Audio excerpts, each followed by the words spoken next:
elaborasi analisis, artinya kita ingin melihat kenapa kita menyetujui pemerataan ini dan kenapa kita tidak menyetujui adanya pemerataan berdasarkan jumlah penduduk. Pada akhirnya, kami rasa pemerintah pusat memiliki tanggung jawab besar dalam mendistribusikan anggaran mereka di dalam daerah yang ada di Indonesia. Tapi pendekatan ini tidak selalu mencerminkan kebutuhan yang nyata terhadap tiap daerah, terutama di wilayah 3T itu sendiri, di mana wilayah tertinggal, terdepan, dan terluar, yang memiliki masalah struktural dan geografis yang unik. Tapi satu, pemerataan anggaran yang dimaksudkan adalah distribusi dana dari pemerintah pusat ke daerah untuk pembangunan dan layanan publik dengan apa yang mereka butuhkan pada masyarakatnya. Atau dua, berbasis kebutuhan, artinya anggaran dihitung berdasarkan kondisi suatu daerah, di mana seperti angka kemiskinan, akses infrastruktur, ketertinggalan, dan kesenjangan layanan dasar. Ini diukur agar lebih fleksibel pada masyarakat yang ada di Indonesia di daerah maupun yang ada di perkotaan. Tapi Juni, ini berdasarkan jumlah penduduk, berarti government menolak pendekatan yang mendistribusikan dana yang berdasarkan kuantitas warganya saja, tanpa mempertimbangkan kondisi sosial ekonomi yang nyata yang berada di daerah atau bahkan yang ada di perkotaan. Tapi Juni, negara di mana ini negara memiliki kewajiban moral dan konstitusional untuk memenuhi hak dasar warga negara mereka secara adil, sehingga dalam prinsip solidaritas nasional juga mengharuskan daerah yang maju membantu daerah tertinggal, bukan malah sebaliknya. Siapa dewan ini? Kami rasa dewan ini pemerintah yang harus memenuhi kebutuhan masyarakatnya dan melihat indeks kebutuhan yang terjadi di dalam masyarakatnya yang terjadi di dalam status quo sekarang. Jadi pada akhirnya pemerintah bukan sekadar operator saja, tapi juga merupakan suatu menjamin keadilan dan pemerataan kesejahteraan itu sendiri. Pemerataan anggaran di sini berbasis bagaimana proses distribusi itu terjadi sedemikian rupa sehingga disatukan dalam indeks kebutuhan yang akan terjadi di dalam status quo. Jadi pendekatan anggaran juga berbasis jumlah penduduk ini akan menyebabkan daerah pusat mendapatkan anggaran yang lebih besar meskipun daerah mereka sudah maju, sehingga pada akhirnya daerah-daerah yang ada di wilayah terpencil itu tidak akan maju ketika mereka melihat jumlah penduduk atau bahkan kuantitas penduduk yang terjadi di dalam status quo. Tapi kami rasa kalau oposisi bilang jumlah penduduk itu sama dengan berbasis kebutuhan, tapi itu salah karena satu, sumber daya setiap daerah itu berbeda-beda, atau dua, sumber daya alam manusia itu berbeda, atau bahkan tiga, sumber daya manusia yang ada di setiap daerah atau bahkan perkotaan itu juga berbeda. Tapi kenapa itu atau bahkan ini dibutuhkan? Kami rasa ketimpangan yang terjadi itu berlangsung ketika daerah terpencil atau bahkan dalam hal ini daerah miskin tidak dibantu oleh negara secara proporsional. Artinya ini akan terjadi pembangunan yang tidak merata dan menghambat pencapaian Indonesia Emas tahun 2045. Tapi dua, ketidakadilan anggaran. Artinya hal ini akan memperparah ketergantungan pada politik dan juga sosial yang ada terjadi di dalam status quo masyarakat. Artinya keadilan sosial yang utama daripada kesetaraan yang melemahkan dan alokasi yang berdasarkan kebutuhan yang memastikan daerah terpencil atau kebutuhan banyak seperti sekolah, listrik, bahkan air bersih juga mendapatkan keadilan substantif meskipun jumlah penduduknya itu lokal. Kami rasa perubahan sistem ini distribusikan sangat mendesak untuk mencegah ketimpangan yang terjadi di dalam status quo dan memperparah kondisi wilayah secara permanen. Tapi Juri, jika pendekatan populasi ini digunakan tanpa mempertimbangkan kebutuhan objektif tiap daerah, maka kami rasa ini akan terus mendorong pertumbuhan yang tidak merata, di mana daerah maju akan semakin maju dan daerah tertinggal semakin tertinggal. Karena di wilayah perkotaan misalnya itu jumlah penduduknya itu semakin tinggi karena melihat akses pendidikan mereka tinggi. Sedangkan di wilayah terpencil misalnya mereka itu masih minim akan akses pendidikan, kesehatan, bahkan kualitas sumber daya manusianya. Sehingga ketika kita memeratakan anggaran berbasis jumlah penduduk, kami rasa itu sangat tidak adil berdasarkan di dalam status quo, karena dalam status quo yang sangat merasakan bagaimana objektif yang terjadi dalam keadilan. Sehingga kami rasa ketika oposisi ingin melakukan hal itu akan membuat masyarakat mereka akan mendendam pada akhirnya. Kami juga rasa di daerah tertinggal hal ini berbahaya bukan hanya di sisi ekonomi saja, tapi juga ada di sisi politik dan akan menimbulkan ketidakpuasan masyarakat yang ada di daerah. Pada akhirnya, kami rasa pemerintah ini memiliki tanggung jawab moral dan konstitusional untuk menjamin bahwa setiap warga negara mereka di mana mereka kita tinggal dan mendapatkan akses yang adil pada akhirnya dan juga pembangunan dalam pelayanan politik. Mekanisme kami jelas, satu, pemerintah pusat menyusun infrastruktur kebutuhan berbasis data BPS dan kemudian pada tingkat bangga berada di pihak government. Pembicara pertama dari tim pro memaksimalkan waktu.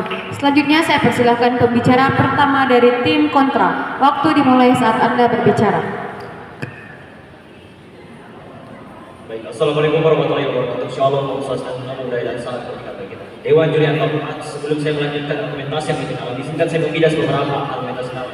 Tadi penawan mengatakan bahwa ketika kita memfokuskan pada pemerataan anggaran berbasis penduduk, hal ini akan memperkaya kota-kota yang sudah maju. Namun Dewan Juri yang saat kita sadari, daerah-daerah 3T atau daerah-daerah yang terpencil ini bukan karena kurangnya pemerataan anggaran, namun karena tidak adanya SDM yang mendukung, sehingga hal ini akan bisa jelaskan lebih dalam ketika masuk pada urgensi dan juga penjelasan di latar belakang. Masuk pada urgensi atau latar belakang pertama kami. Indonesia saat ini, pemerintah sedang menjalankan suatu program yang berbasis pada urbanisasi atau pemerataan penduduk ke daerah-daerah terpencil.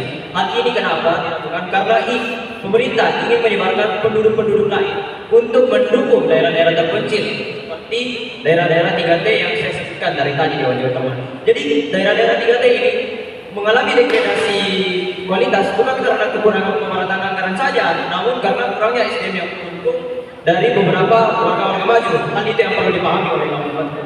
Lalu masuk pada status quo.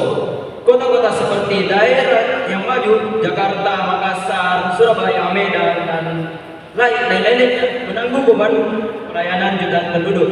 Mengapa hal ini kami tegaskan dari urbanisasi atau pemerataan jumlah penduduk ke daerah-daerah yang lain digunakan. Lalu yang kedua, masih kurangnya desentralisasi di daerah-daerah 3T.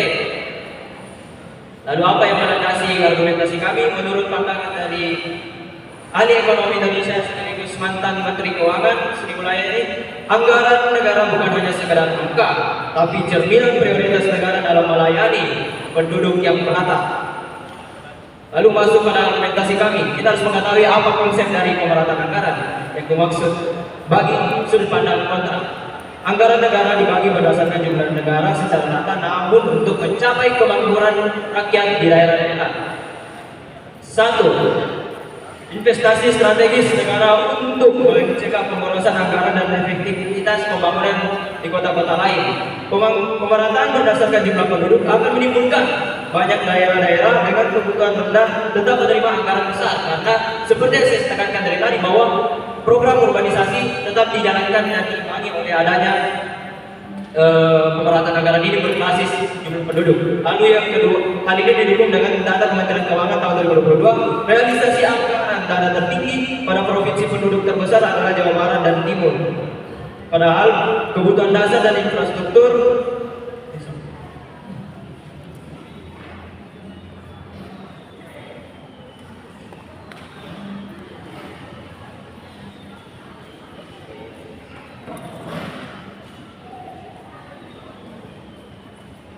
sudah terpenuhi.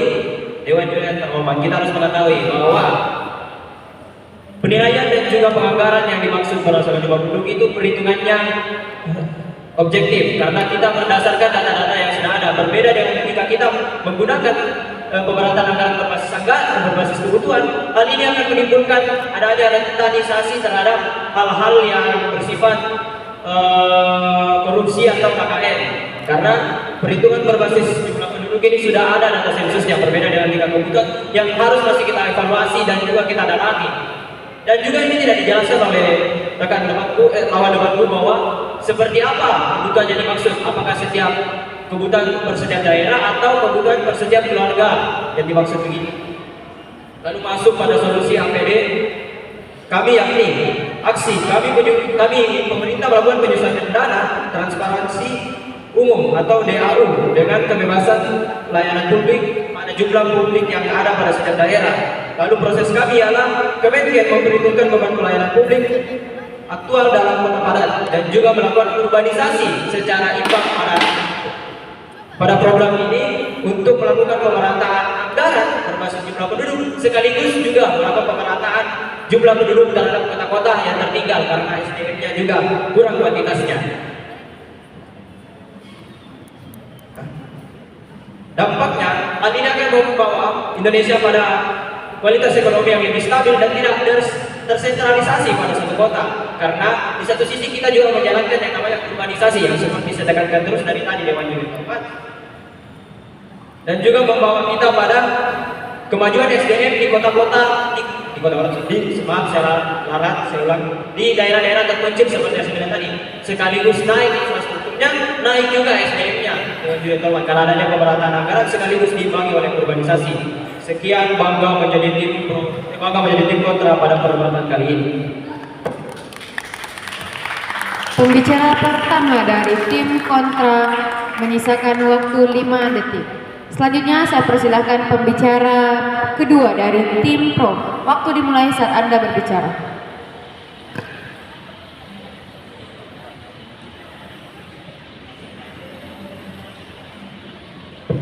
Tidak paham kemana arah oposisi, tapi mari kita coba bantu apa yang mereka bawakan dari tadi. Satu, mereka bilang tidak ada sumber daya manusia yang mendukung di desa. Tapi kami rasa banyak loh sosok yang mengatakan bahwasanya sumber daya manusia tetap butuh apa yang mereka inginkan. Karena ketika mereka harus menempuh perjalanan ke sekolah, banyak yang di antara mereka yang mengalami sarana untuk transportasi itu kurang baik, seperti jembatan yang rusak misalnya. Tapi yang kedua, mereka menggaungkan terkait organisasi atau semisal mereka mau pemerataan penduduk. Tapi kenapa ini tidak bisa dibeli oleh juri? Karena satu, dia akan sangat terlibat. Kalau mereka mendukung organisasi, maka ada aktor pernah di sini, mereka harus pindah tugas dan itu butuh proses yang lama, atau anak yang harus pindah sekolah dan dimana itu tidak bisa maksimal lagi. Bagaimana kalau mereka sudah ada di status 3S kelas 3 SMA misalnya? Tapi Dewan Juri yang terhormat, kita harus paham bahwasanya kalau ini berdasarkan penduduk, maka tempat yang memiliki anggota atau masyarakat yang lebih banyak, maka otomatis dia mendapatkan anggaran lebih banyak. Tapi kenapa ini dulu? Karena satu, desa itu tidak akan pernah termaksimalkan di pihak oposisi karena mereka tidak pernah melihat desa. Pertanyaan besar di sini adalah, kalau selama ini jumlah penduduk menurut satu skop pemerataan anggaran pemerintah itu adalah hal yang maksimal, kenapa masih banyak daerah yang tertinggal? Itu pernyataan besar kepada mereka. Kalau mereka tidak bisa membuktikan, maka Bapak silahkan. Dewan Juri yang termasuk mereka tidak paham bahwa ketidakkemajuan dari daerah-daerah terpencil ini bukan karena pemerataan anggaran untuk hal utamanya, namun karena kurangnya kuantitas SDM pada daerah-daerah tersebut. Sekali lagi saya katakan, namun ini tidak pernah disinggung oleh mereka. Terima kasih Dewan Juri yang terhormat. Kenapa kami tidak singgung? Karena frasa Moses sudah jelas ada tentang pemerataan anggaran. Kamu yang melenceng dari perdebatan. Oke, mari masuk ke dunia oposisi, dunia government. Satu, kita harus paham bahwasanya desa itu sudah kurang dari. Untuk pembicara kedua dari tim pro, maaf saya potong sedikit karena ada kesalahan teknis dari pihak panitia.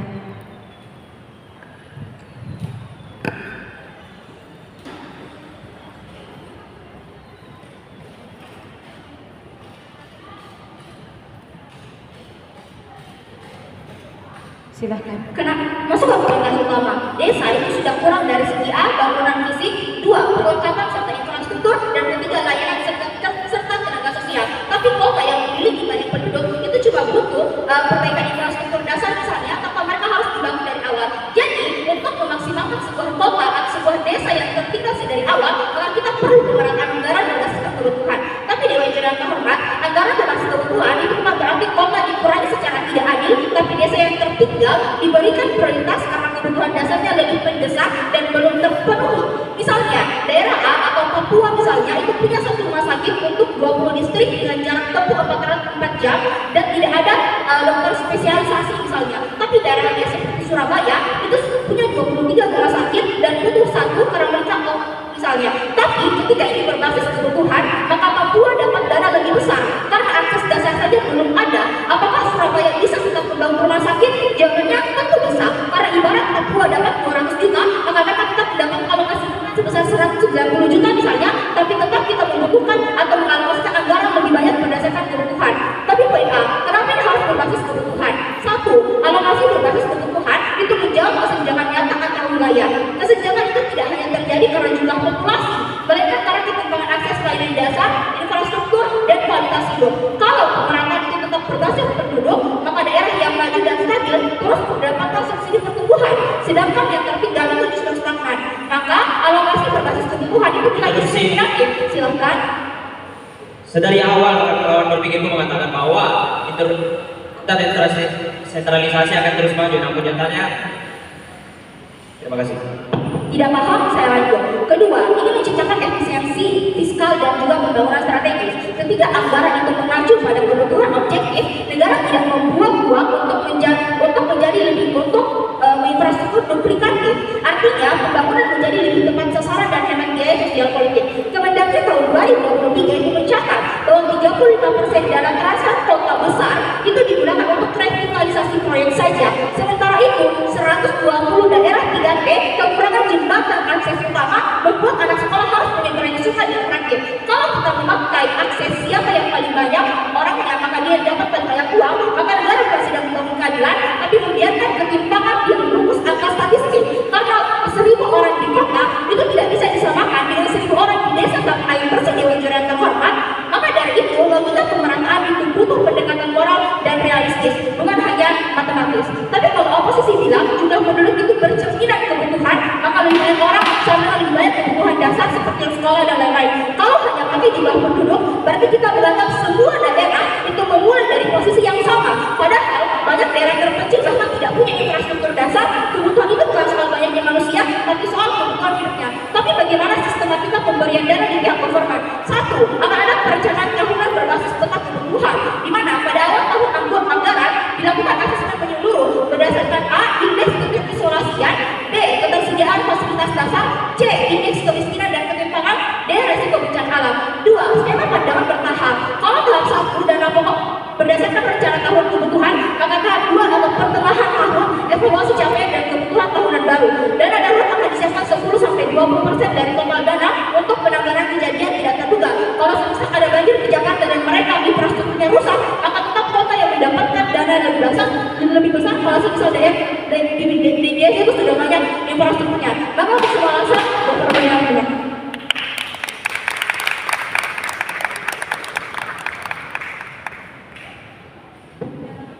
Pembicara kedua dari tim pro memaksimalkan waktu. Selanjutnya saya persilakan pembicara ketiga dari tim kontra. Waktu dimulai saat Anda berbicara.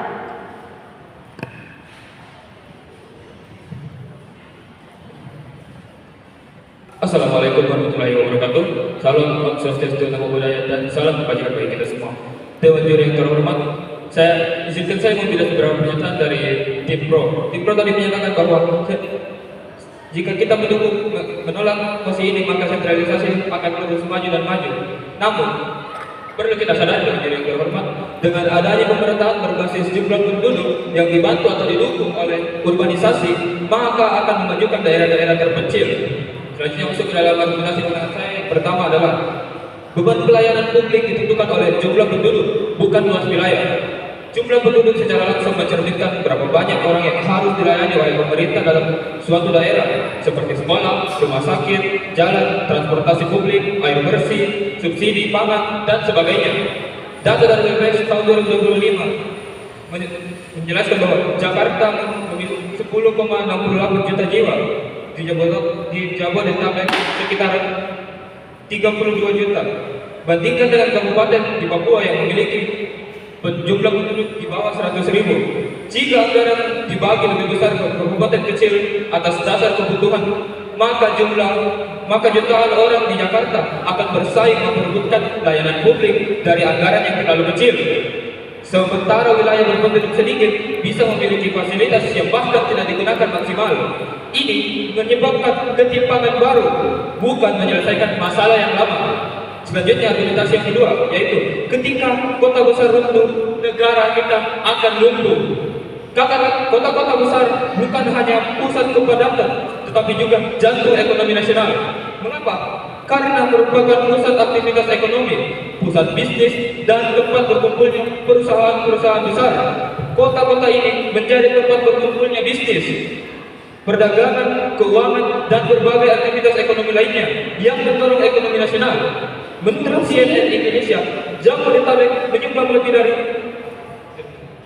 kota itu tidak akan terdiskriminasi karena mereka hanya butuh perbaikan infrastruktur dasar tanpa harus dibangun dari awal. Tapi desa itu kekurangan bangunan fisik, perlengkapan infrastruktur, layanan dan sosial. Kalau menggunakan metode kami, maka desa yang sudah tertinggal itu tidak akan pernah termaksimalkan, sementara kota yang sudah berlebihan akan terus dibalas ke depannya.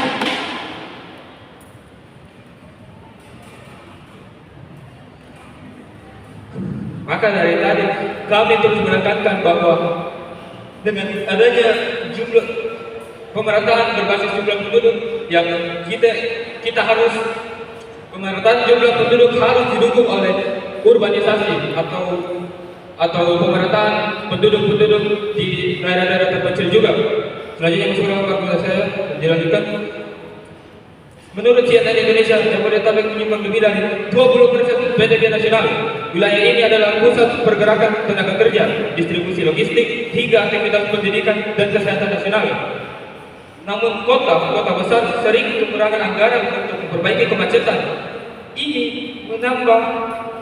menambah rumah sakit, sekolah, dan mengelola sampah. Dan tentu jumlah penduduk kota besar itu besar, makanya anggaran harus berbasis jumlah penduduk.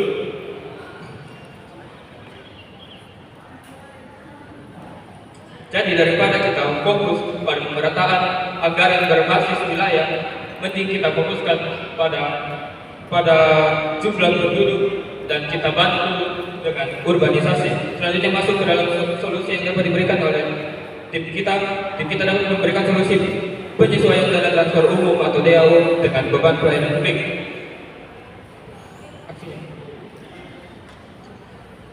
Tentunya dalam format solusi APD, aksi pemerintah menyesuaikan dana transfer umum dengan beban pelayanan publik. Tidak, terima kasih. Prosesnya untuk memperhitungkan beban pelayanan publik aktual dalam kota Padang. Dampaknya, kota-kota atau bahkan seluruh negara Indonesia akan sejahtera karena dengan bantuan dari pemerataan berbasis jumlah penduduk dan urbanisasi, maka banyak sekali kota-kota di Indonesia yang bisa menjadi sejahtera karena fokus pemerataan yang efektif. Selanjutnya masuk ke dalam skenario, maka saya mengajak Dewan Juri dan teman-teman semuanya untuk merenungi beberapa skenario yang dapat diberikan oleh tim kami. Pertama, skenario terburuk jika kita menyetujui mosi yang diperdebatkan pada kali ini, yaitu jika pusat-pusat populasi dan ekonomi tidak dibiayai proporsional dengan warganya, maka kita membiarkan negara hancur perlahan yang dimulai dari pusatnya. Tentu kita tidak ingin hal ini terjadi karena di kota-kota besar, saya ulangi lagi bahwa kota-kota besar itu adalah jantung ekonomi kita. Sekian dan terima kasih. Bangga menjadi tim kontra. Terima kasih.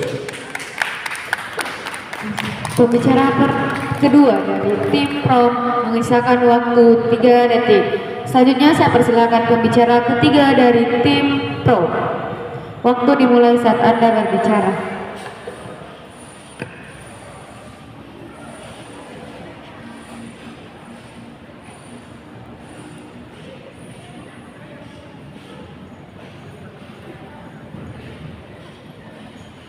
Dewan Juri, kalau mereka bilang kalau berbasis kebutuhan, siapa yang menilainya? Rentan manipulasi. Dewan Juri, kita sudah punya instrumen seperti indeks pembangunan manusia, indeks desa membangun, data kemiskinan, rasio guru, dan lain-lain. Yang penting bukan menggampang, tetapi mengejar keadilan sejati. Tapi karena ini berbasis kebutuhan, bukan berarti pro desa dan anti kota. Yang dilihat bukan statusnya sebagai kota atau desa, tapi seberapa urgensi konflik atas masalahnya. Misal, Jakarta sedang mengalami banjir besar tahunan dan infrastruktur daya kritis rusak, maka ia berhak mendapat porsi dana besar. Atau misal di kabupaten terpencil kekurangan air bersih dan rumah sakit atau puskesmas menyebabkan sakit-sakit, maka itu jadi butuhnya prioritas secara struktural karena kita lihat berdasarkan siapa yang masalahnya sangat kompleks, tidak merambat ke sektor lain, dan siapa yang butuh banyak dana berdasarkan kebutuhan. Kita tetap bantu keduanya dengan penenangan tetap. Lalu bagaimana sistematika pemberian dananya? 1. Perencanaan tahunan berbasis peta kebutuhan. Pada awal tahun anggaran dilakukan penyeluruh berdasarkan 1. Indeks keterisolasian, 2. Ketersediaan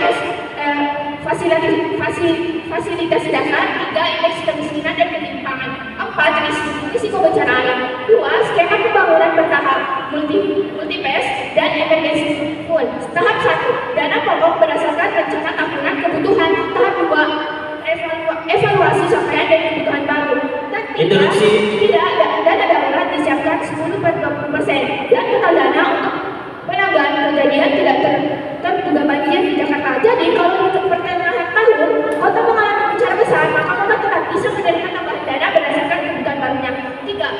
realisme, revisi, dan respon cepat. Jika ada kebutuhan mendesak seperti bencana alam, Pemda dan kota bisa mengajukan revisi anggaran ke pusat dengan data lapangan BNPB, BMKG, dan lain-lain. Pemerintah pusat menggunakan skema seperti 1. Dana siap pakai, 2. Dana dialokasi khusus, tambahan, 3. Dana darurat APBN, APBD. Jadi bukan berarti kota tidak kebagian, tapi menempatkan kebutuhan pada waktu dan konteks yang tepat. Poin B. Apa yang terjadi di oposisi?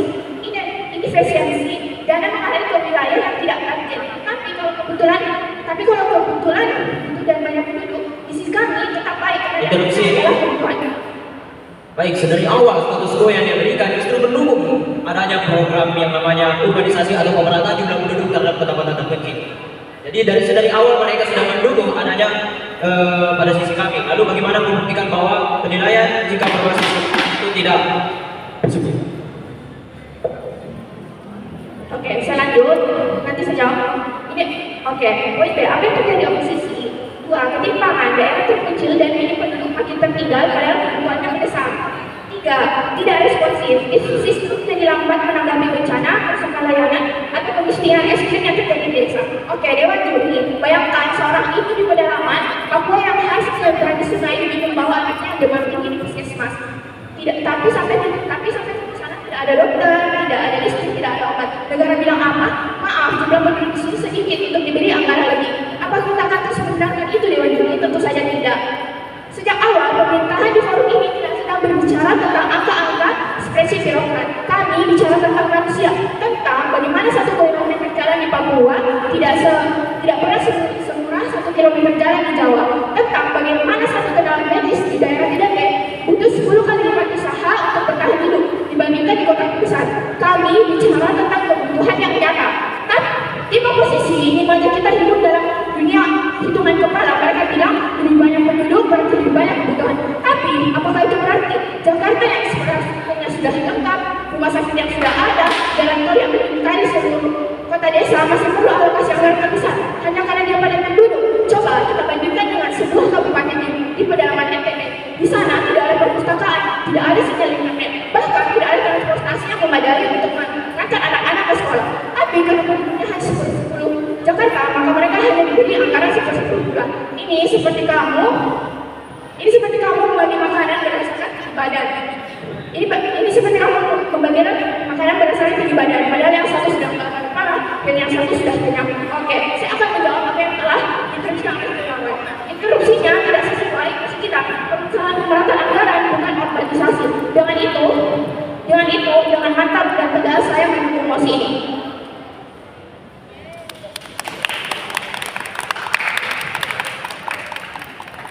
Pembicara ketiga dari tim pro menyisakan waktu 12 detik.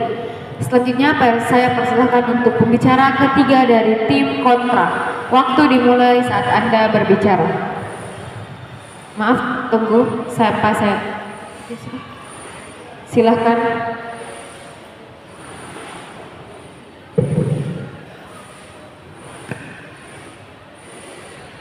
Assalamualaikum warahmatullahi wabarakatuh. Shalom, Om Swastiastu, Namo Buddhaya, dan salam kebajikan. Dewan Juri yang terhormat, berdirinya saya di sini untuk memperkuat serta memperkokoh dan mengelaborasi argumen dan solusi yang telah diberikan oleh pembicara kedua saya. Mosi kita pada kali ini adalah Dewan ini menyetujui pemerintahan anggaran harus berbasis kebutuhan bukan jumlah penduduk. Kami menolak penuh adanya mosi ini. Masuk ke ranah argumen saya yang pertama, beban pelayanan publik ditentukan oleh jumlah penduduk bukan luas wilayah. Jumlah penduduk secara langsung mencerminkan berapa banyak orang yang harus dilayani oleh pemerintah dalam satu daerah, misalnya sekolah, rumah sakit, jalan transportasi publik, air bersih, subsidi pangan, dan sebagainya. Contoh yang telah diberikan oleh pembicara kedua saya, Jakarta tahun 2024 kurang lebih 10,7 juta jiwa di wilayah ini dan kurang lebih 32 juta di wilayah Jabodetabek. Bandingkan dengan suatu kabupaten di wilayah Papua yang memiliki kurang dari 100.000 penduduk. Jika anggaran dibagi lebih besar ke kabupaten kecil atas dasar kebutuhan wilayah, maka jutaan orang di Jakarta akan bersaing memperebutkan layanan publik dari anggaran yang terlalu kecil, sementara wilayah berpenduduk sedikit bisa memiliki fasilitas yang bahkan tidak digunakan semaksimal mungkin. Ini menyebabkan ketimpangan baru, bukan menyelesaikan yang lama. Lanjut yang kedua, ketika kota besar runtuh, negara akan lumpuh. Kota-kota besar bukan hanya pusat, Interupsi. tidak diberikan, bukan hanya pusat kepadatan tetapi juga jantung ekonomi. Bayangkan Jakarta, ibu kota, pusat bisnis, masuknya investor. Jikalau kota ini runtuh, negara akan runtuh karena merupakan pusat aktivitas ekonomi, pusat bisnis, dan tempat berkumpulnya perusahaan-perusahaan besar. Kota-kota ini menjadi tempat berkumpulnya bisnis perdagangan, keuangan, dan berbagai aktivitas ekonomi lainnya yang mendorong pertumbuhan ekonomi nasional. Contohnya Jabodetabek menyumbang lebih dari Justru, satu, negara akan hancur perlahan jika pemerataan anggaran disesuaikan dengan jumlah penduduk. Tapi dua, pemerataan anggaran ini hadir untuk memaksimalkan ketertinggalan yang terjadi di dalam status quo di negara Indonesia.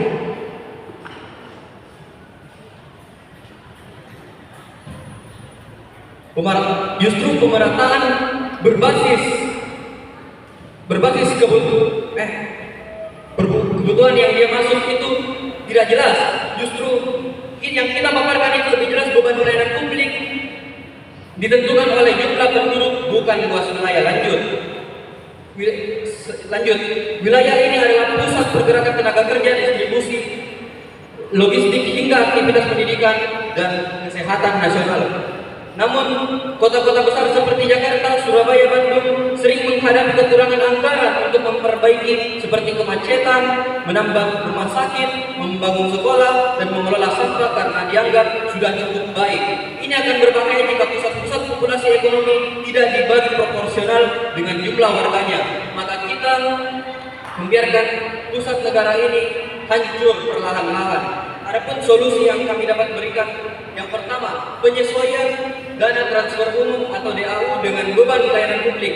Kementerian Keuangan perlu memperhitungkan beban pelayanan publik dalam bentuk aktual dalam kota padat seperti volume pasien di rumah sakit umum, jumlah siswa di sekolah negeri, kapasitas angkutan publik, volume sampah, dan hingga beban air bersih. Misalnya, kota Bekasi melayani lebih dari 2,5 juta orang, semestinya mendapat alokasi DAU yang jauh lebih besar daripada daerah yang hanya menangani 50.000 jiwa saja Dewan Gini. Lanjut yang kedua, desentralisasi fiskal bersyarat untuk kota metropolitan. Kota-kota metropolitan seperti Jabodetabek, Surabaya, Medan perlu diberikan kewenangan fiskal tambahan seperti hak menarik retribusi daerah khusus, skema matching dari APBN untuk proyek infrastruktur publik, prioritas dalam pemrograman pembiayaan KPBU atau kerjasama pemerintah dan swasta. Langkah ini akan membantu kota besar membagi beban besar tanpa harus bergantung pada alokasi pusat. Lanjut yang ketiga, evaluasi tahunan atau alokasi berdasarkan mobilitas penduduk. Pemerintah harus mulai menggunakan data mobilitas dan kepadatan harian, bukan hanya data kependudukan administratif kota seperti Jakarta bisa tampak menyusut karena banyak warga. Lanjut, padahal pada siang hari populasinya bisa melonjak drastis. Solusinya harus memperhitungkan populasi aktif, bukan hanya domisili administrasi. Kesimpulannya, kami menolak mosi ini karena jumlah penduduk indikator paling konkret dari kebutuhan layanan publik daerah seperti Jakarta, Surabaya, dan Medan. Bangga menjadi pemenang.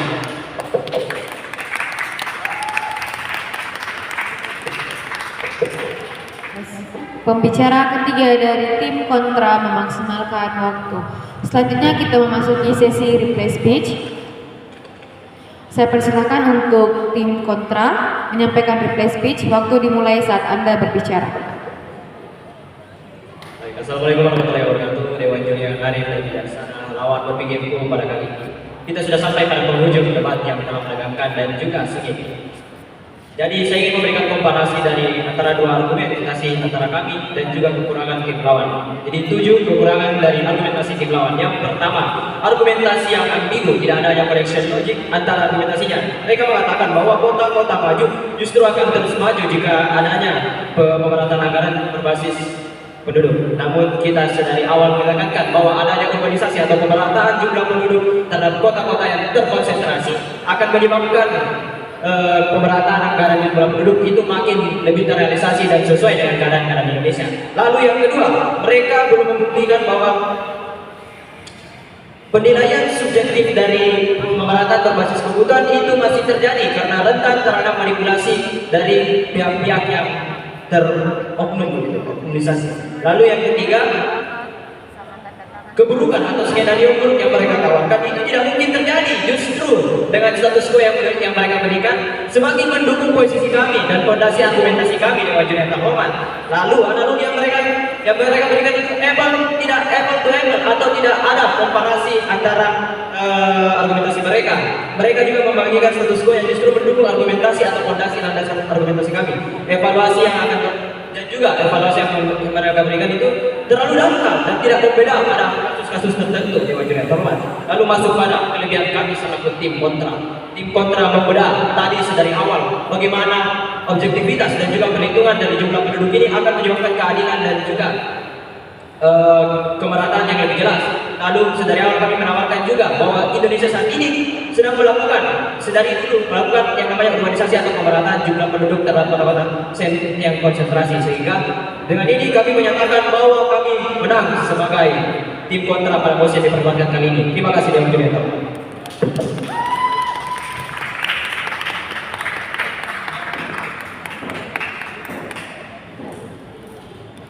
Yes. Reply speech yang disampaikan oleh tim kontra memaksimalkan waktu. Selanjutnya saya persilahkan reply speech oleh tim pro. Waktu dimulai saat Anda berbicara.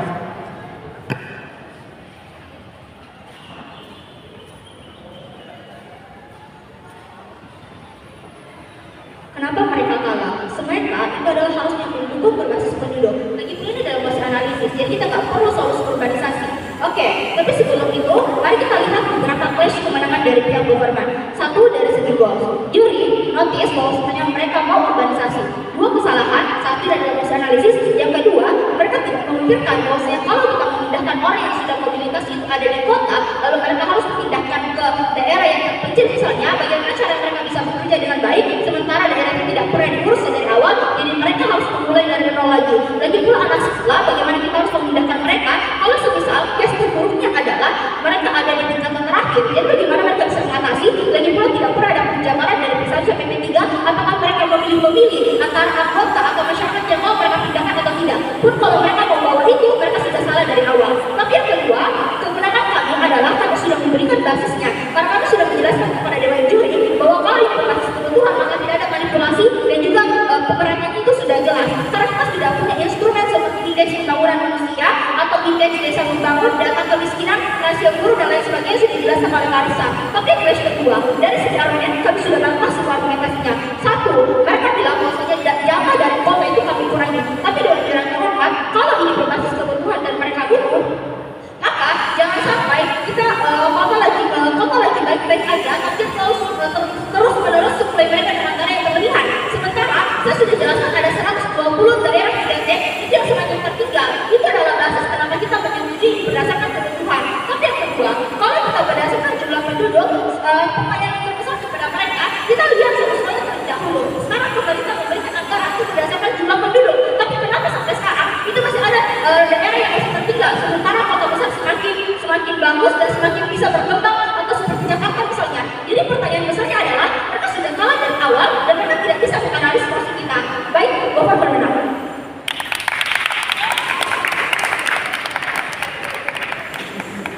Reply speech yang disampaikan oleh posisi pro memaksimalkan waktu.